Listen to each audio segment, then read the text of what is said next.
about that. I really don't. But I would say at home, when it comes to home grow, 6 plants.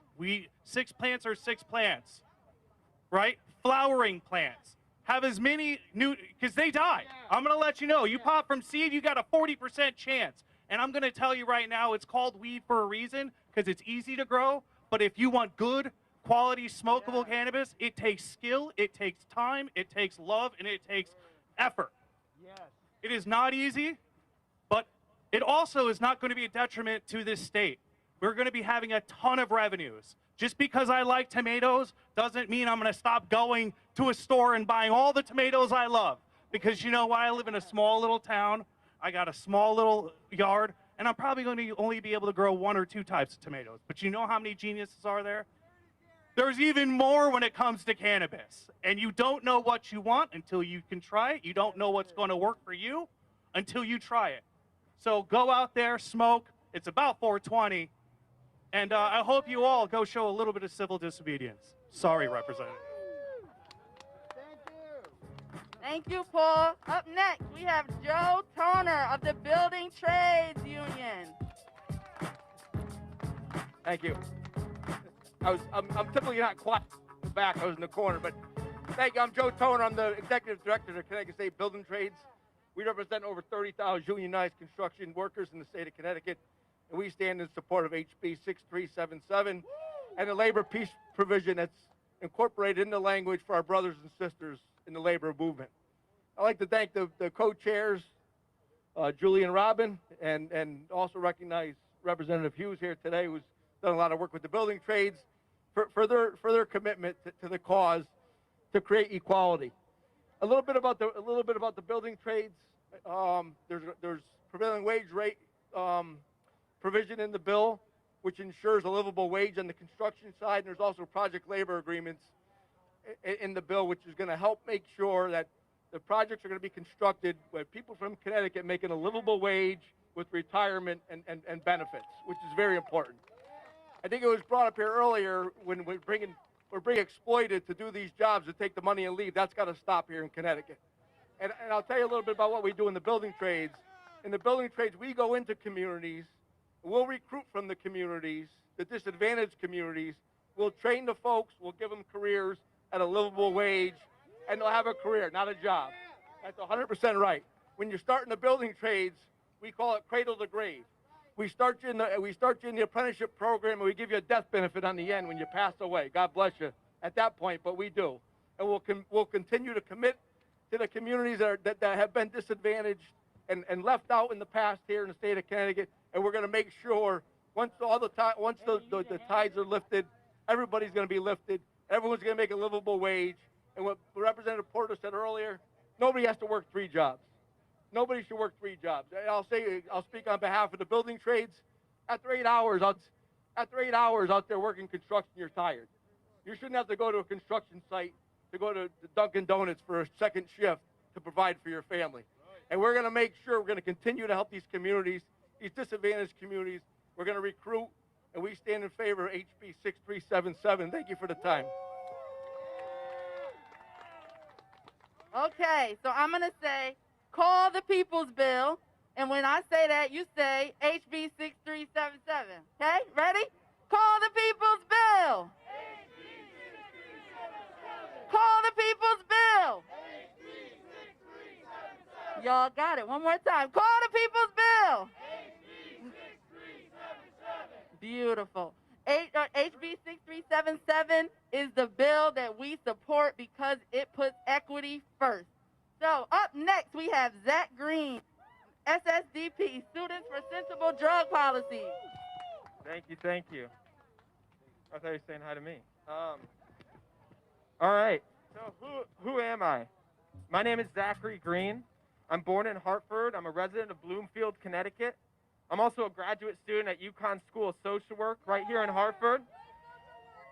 I'm also a recovery coach to adolescents struggling with substance use disorder, a former cannabis industry employee, an advocate for cannabis legalization, and UConn Hartford's Students for Sensible Drug Policy's vice president.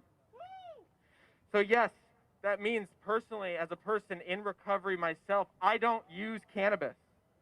but I have valuable lived experience, professional experience in the cannabis industry, as I said, and I also can provide a social work perspective that aims to help all people in need. Recently, my town of Bloomfield, Connecticut passed a resolution led by the inspiring town councilwoman, Danielle Wong, that pushed for an equitable solution to cannabis legalization, as well as protections for our youth. Excuse me. HB 6377 paves the way for this resolution from a small town government to be honored. We've been watching other states legalize cannabis, and we have an opportunity to see their mistakes.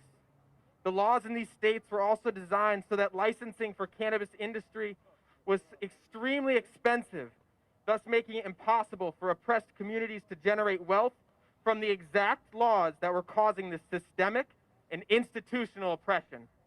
HB 6377 makes sure that those affected by the war on cannabis have first right and first access to cannabis business licenses. Wouldn't it be great to see Connecticut lead the way for once? Prior to the beginning of my recovery, I worked in the cannabis industry in Colorado in 2014, in which I saw not a single person of color owning or operating a cannabis-related business, thus perpetuating the already existing poverty. HB 6377 corrects that mistake that other states have made. Making cannabis illegal and punishing those who use it was a costly mistake. But I have great news. It's okay to admit we made a mistake. It's okay to have humility. Admitting that we make a mistake by making cannabis illegal is the first step in healing around the war on drugs. If we want to heal, we must incorporate equity as one of the essential aspects in this cannabis legislation. We can do it by passing HB 6377. As a person in recovery, let me tell you, getting arrested for cannabis possession did not help me get back on track. It made things much worse. Next page. It made my life much harder getting arrested for cannabis possession. So I tried to better my life by going to school, but was first denied because of my history. I guess I'm yelling now. The system punished me for using cannabis, and when I listened and I tried to better my life, the system kept me down. Does that seem like a system that's working? As UConn Hartford's vice president for Students for Sensible Drug Policies, I want to read you this quote from SSDP's statement on HB 6377. And if you aren't familiar with SSDP, it stands for Students for Sensible Drug Policies. It's a national leader on advocating for smarter and safer and all-around legislation around drugs. Here's the quote from SSDP. Punishing children by taking them out of school and placing them in juvenile justice system is a hindrance to the public safety. Processing and confining children exposes them to damaging impacts, including abuse, suicide, significant disruption of development, incarceration, and barriers.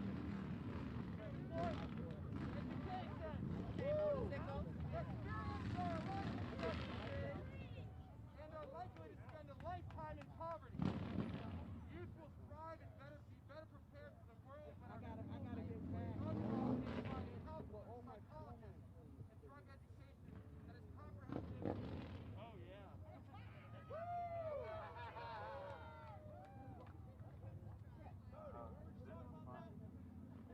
So what if my recovery could have never happened without a moderation-based approach? Do you know how many people are looking for a pathway to recovery?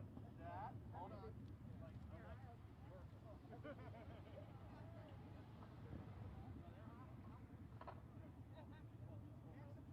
we good? So maybe some of you are wondering, I told you I don't use cannabis. I do not use it. I'm completely abstinent from all drugs. But I can tell you that the war on drugs has not worked. There is no argument. Look at the facts. According to HB 637, Section 46, subsection 2, read, if the court determines such a person is a drug-dependent person, the court may suspend prosecution of such a person and order such person to undergo treatment for their substance use disorder. About time we stop punishing people and start helping people.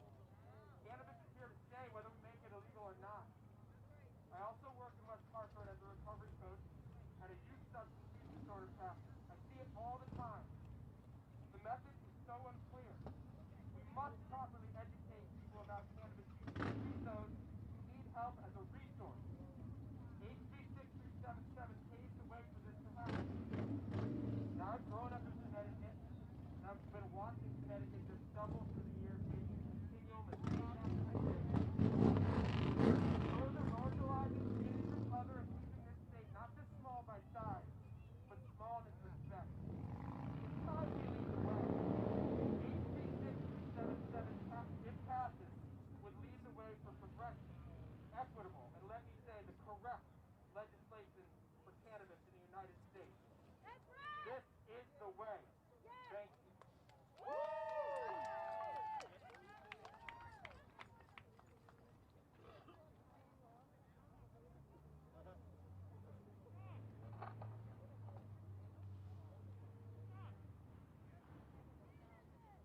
Nurses Association.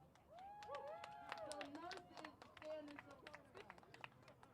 Up next, we have the great Zero. Never mind, he's not here. Oh, now we have Michael Ortati from Black Lives Matter. How y'all doing today? You know, I don't know if I need this. How you guys doing? My name is Michael Ortati. I'm the president of Black Lives Matter 860. There was another bill proposed that was parading around with this word right here, this buzzword right here, that did not include the proper provisions to give my people true justice. Y'all think we're gonna let that pass? Can I get a hell no? Hell no! Hell no! So when Jason Ortiz hit me, Devon Ward hit my deck, he said, bro, they trying to pass a bill without including us. They trying to pass a bill that does not give us true equity, bro. Slap equity on it, bro. I said, hell no, bro. No, we not letting that slide. So I hit all my team, hit my whole team, I hit everybody. I said, we're going to put together a document. We're going to do a compare and contrast between this bill and that. I'm not going to say his name. I'm not even going to, you don't even deserve the right. You don't deserve it. I said, we're going to put a compare and contrast. And we're going to show them what's wrong with this bill. So I lined up everything. My team lined up everything to show them exactly what was wrong with this bill because they tried to leave us out. You see what they tried to do to my people? My people, the strongest, one of the strongest, most resilient people on this earth. Yeah, tell them. They tried to crush us since birth, and we still here. They done locked up 60 to 80% of us in jail for shit like this. You hear me? And we still here. We still making babies. We still making money. So they not going to stop us. And we going to march. And we going to pass legislation. And we going to call. And we going to do everything in our power to get true justice. And that's on God. Yeah. That's on God. That's from the heart. And people get mad at me because I'm so passionate. Because I ain't sleeping until we get equity in every single way possible. Education, healthcare, this drug war, we gonna get it. And that's on my life, and I'll stake my life on that. I'll march in the street. I'll get up in the office and face right now and blow a big puff of smoke. Woo! Oh, God. We want the whole damn cake. I want the whole damn cake. Don't give us crumbs no more. So we're not gonna stand for this. We're gonna make sure that this passed, and they need to know that we